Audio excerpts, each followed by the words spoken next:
Your sister will just stay at your place for a while, my father said with that easy, dismissive laugh he always used when giving orders disguised as suggestions. Mom smiled, echoing him. It's not a big deal. She just needs some space.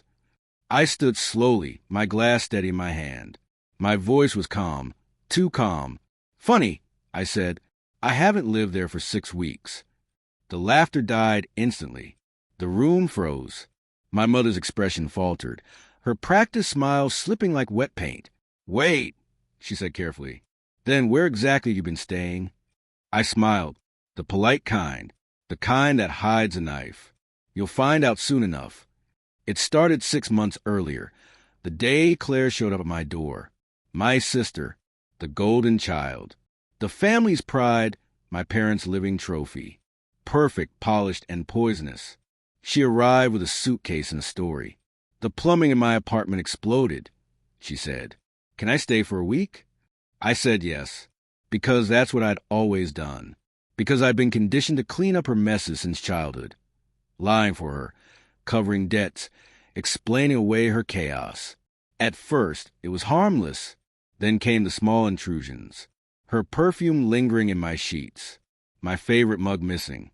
Her friends texting me when they couldn't reach her. Then one night, I came home early. She was sitting at my table, in my robe, pouring my wine. She didn't flinch. Oh, she said lightly, smiling. Didn't think you'd be home so soon. Something in me shifted, the kind of quiet that comes before a storm. I looked around, bookshelves rearranged, furniture moved, Wi-Fi renamed under her nickname. She wasn't crashing. She was nesting. When I told my parents, they laughed. You're helping family, Dad said. She's stabilizing. Helping. That word felt like a joke I'd heard too many times before. 2 weeks later, I came home to find my key no longer fit the lock. I knocked. Claire opened the door in my hoodie, leaning against the frame. Oh, she said sweetly, you should have called first. This is my apartment, I said. She smirked. Not anymore.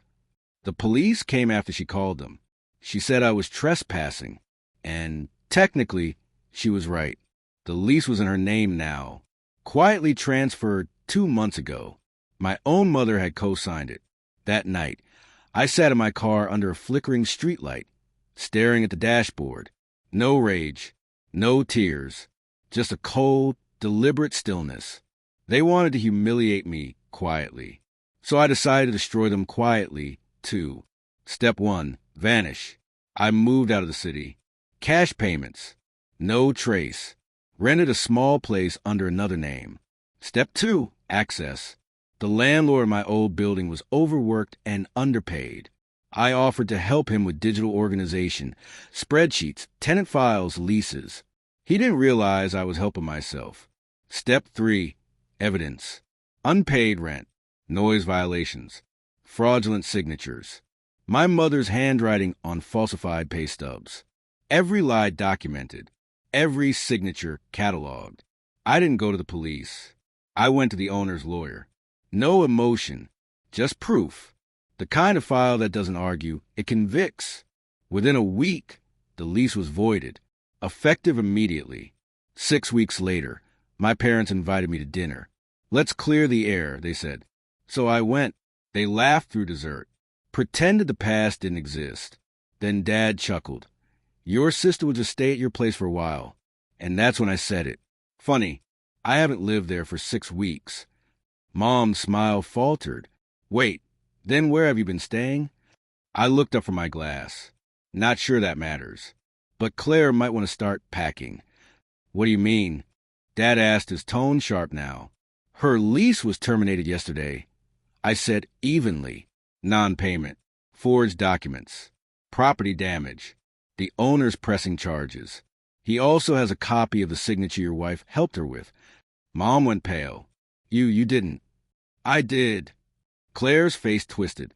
You can't do that. I tilted my head. You did it first. A week later, they were evicted. My parents tried to bail her out, but their own mortgage was already hanging by a thread.